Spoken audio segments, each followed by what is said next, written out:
Hey y'all, welcome back. I'm Kara Perez, founder of Bravely Go, and today we are going to answer the question that so many of us are asking. Has thrifting become gentrified?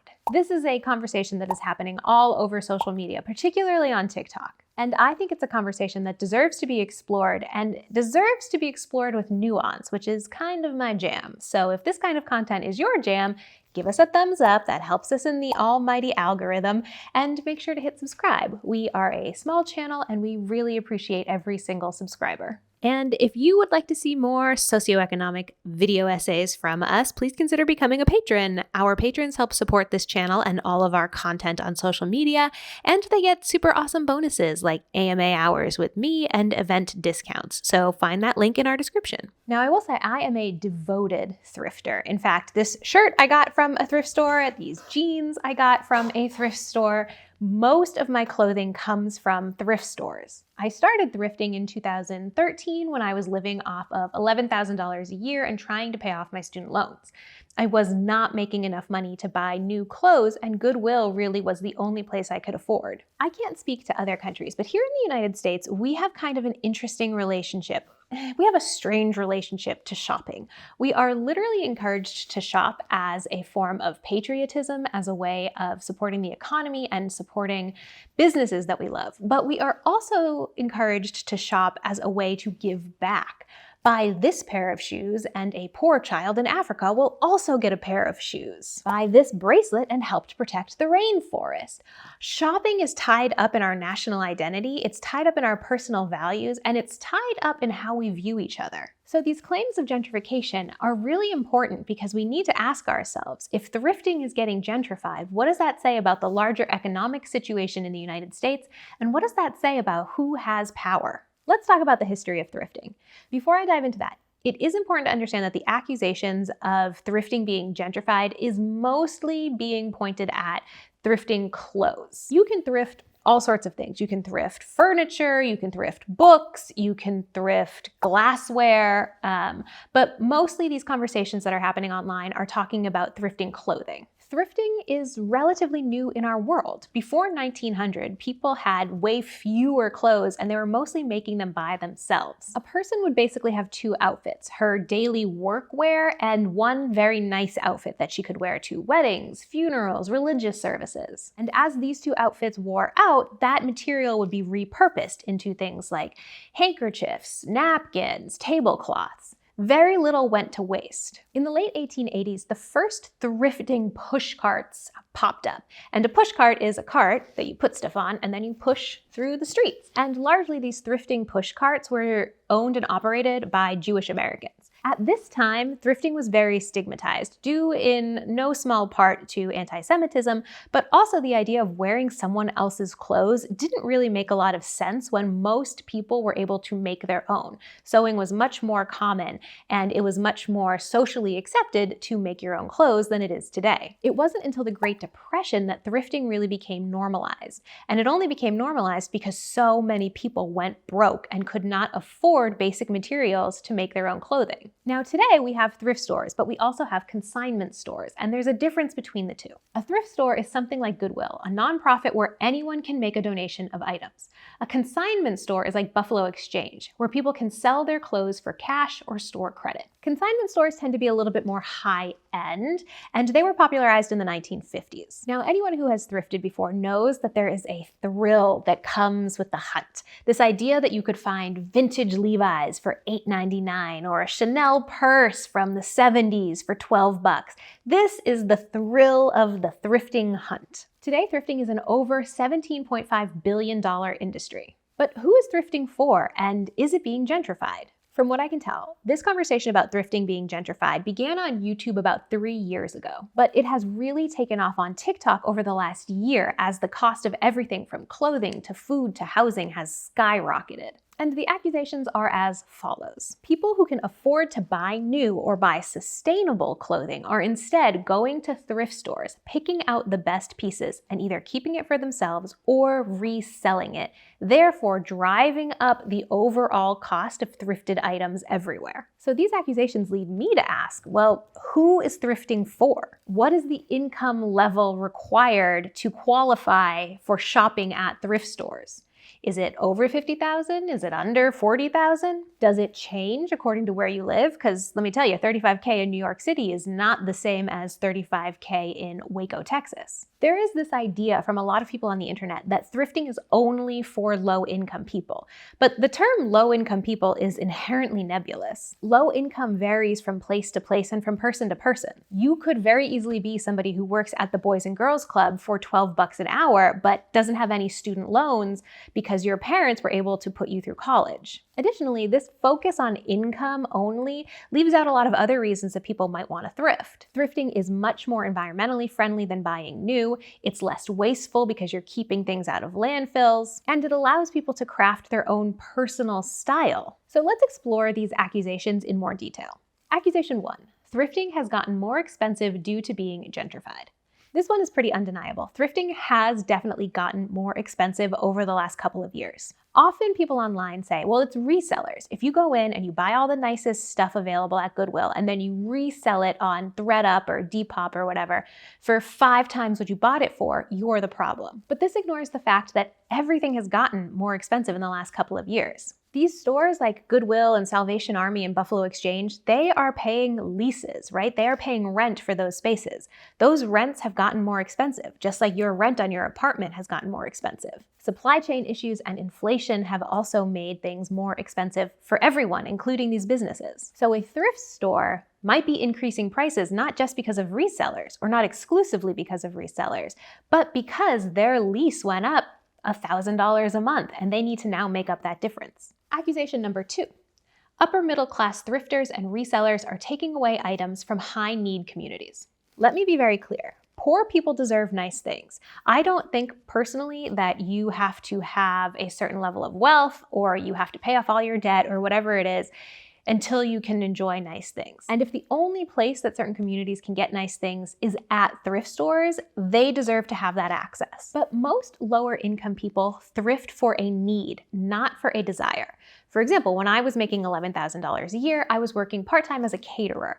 And part of our catering job meant dressing in the uniform, which was all black. I had to have black shoes, black pants, and a black top. I thrifted my catering outfit. And I can tell you at the time I was not looking for Gucci, I wasn't even looking for Everlane. I was looking for the cheapest available black clothing because that was what I could afford. People living in poverty or people who are low income are largely looking for professional clothes, while the resellers out there, they are looking for unique pieces. They are looking for the fun, sparkly party dresses that they know they can sell for those New Year's Eve parties. Low-income people and resellers are largely not looking for the same items. Also, do you know how much clothing is made per year? We make over 100 billion new pieces of clothes per year. And the average American is throwing away 81 pounds of clothes annually. In fact, a lot of really nice clothes are thrown away by thrift stores because they can't sell them. And as these synthetic fibers sit in landfills, they begin to break down and they release greenhouse gases, which is bad for the environment. What also happens is that rich countries, particularly the United States and the United Kingdoms, send a lot of their leftover clothes, the things that are maybe donated or the things that people are trying to get rid of, overseas to less wealthy nations. Up to 70% of the United Kingdom's unwanted clothes are sent abroad to countries like Ghana and Uganda, where they are sometimes sold. However, about 50% of those clothes are unsellable and are dumped in deserts and often wind up in the ocean. Here is one deeply sad picture of Jamestown in Accra, the capital of Ghana. These clothes right here are literally clogging up the beaches and the ocean of Accra, and they all come from the United Kingdom. This is where clothes that don't get thrifted end up. And finally on this point, there are fewer nice things in thrift stores, not necessarily because resellers are taking them, but because stores that originally created them are taking them back. A lot of fashion companies have instituted buyback programs. Patagonia has its Worn Wear program, Levi's offers gift cards to people who return jeans to stores, and even IKEA has a buyback and a resell program. With stores and mega companies reclaiming their own items and offering people an incentive, fewer nice things are going to thrift stores. Accusation number 3.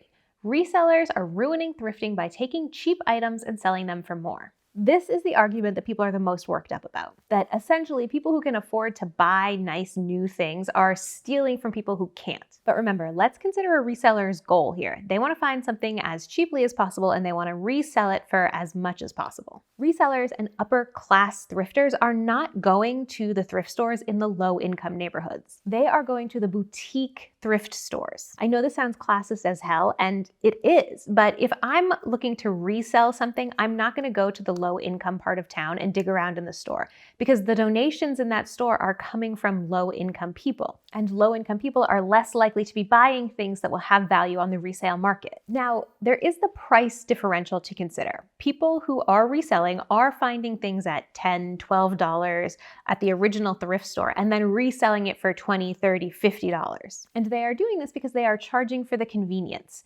The shopper who's buying on ThredUp or Depop or whatever doesn't have to get in their car and go to the thrift store and sift through all sorts of things to find the right color, size, and design that they want. The reseller has already done that, so they are charging for their labor. And the person who's buying this resold good gets to still make an environmentally friendly choice while doing way less work. Something that I think gets ignored a lot too is who resellers are. I think we say the word reseller and we're thinking that it's like Jeff Bezos in his days off is going in and reselling things and like making even more money.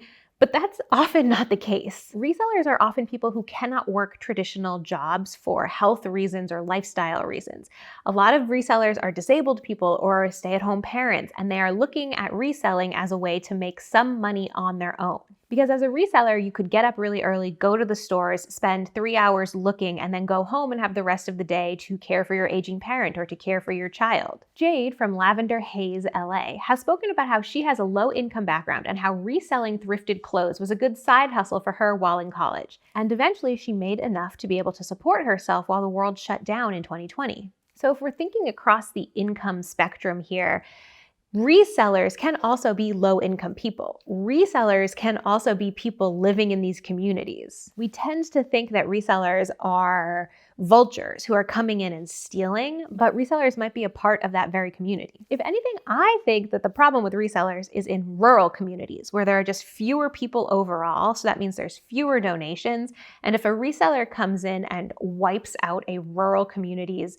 thrifting stores, it could take a very long time for that to get built back up because there's just less flow of items overall. Accusation number 4, people don't talk about the garment workers. Something I've noticed about this accusation of gentrification and thrifting is that it's always focused on rich nations. These conversations about gentrification almost never bring up the resources, both natural and people in terms of labor, that go into creating these clothes in the first place. Levi's has found that making one pair of 501 jeans requires almost 920 gallons of water, 400 megajoules of energy, and expelled 32 kilograms of carbon dioxide. This is the equivalent to running a garden hose for 106 minutes, driving 78 miles, and powering a computer for 556 hours. So for every new pair of jeans that Levi is making, they are using a colossal amount of resources. And buying new clothes almost always means participating in the slave trade. There are a lot of really, really messed up labor practices in the clothing industry, and they are very bad for a lot of people. So this argument that pushes people to buy new means we have to use a ton of natural resources, and most likely that the people making those new clothes are going to be treated very poorly. They may in fact be slaves. It's tough to talk about, but it's really important to consider the source of these clothes, because if we over here in wealthy nations are going to argue about, oh, is this being gentrified, while none of us are dealing with the conditions that garment factory workers are dealing with in Bangladesh or in China, I think that we need to take a second, take a breather, and think about who really benefits here. The real villain to me seems to be endless rising cost of living and low wages. The fact that federal minimum wage in the United States is $7.25 an hour and has not budged since 2009 is a huge problem. The fact that over the last year, inflation has gotten as high as 8.5% for people is a huge problem. The fact that we don't have enough housing in the United States and we're charging people an arm and a leg for a place to simply live is a huge problem. And these huge problems suck up the majority of our money, forcing people to do things like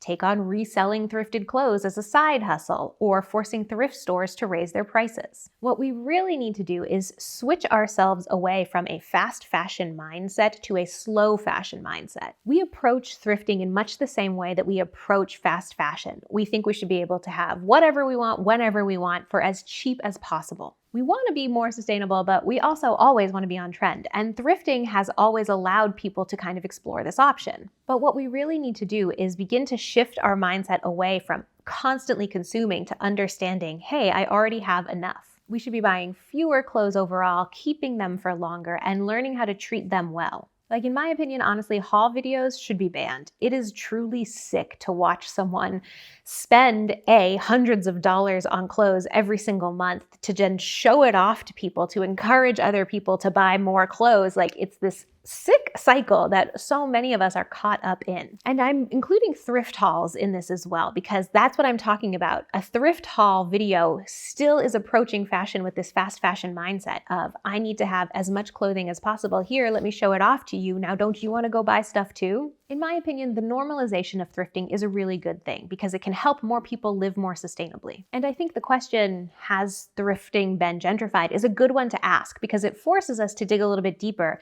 and ask some of the questions I have in this video. But ultimately, no, I don't think thrifting has been gentrified. I find myself agreeing with Aja Barber. I think the gentrification of thrifting is more a reaction to the rising cost of living that we're all undergoing and a frustration at a system that time and time again leaves low-income people behind. But I do not think that thrifting has been gentrified. I do not think that if you're high income, you cannot be thrifting. And I do not think that reselling is a problem. Those are my hot takes on the thrifting economy. Let me know if you agree or disagree in the comments. And if you liked this video, do us a favor, hit that thumbs up to give us a little boost in the algorithm, and make sure to come back every Monday for new videos.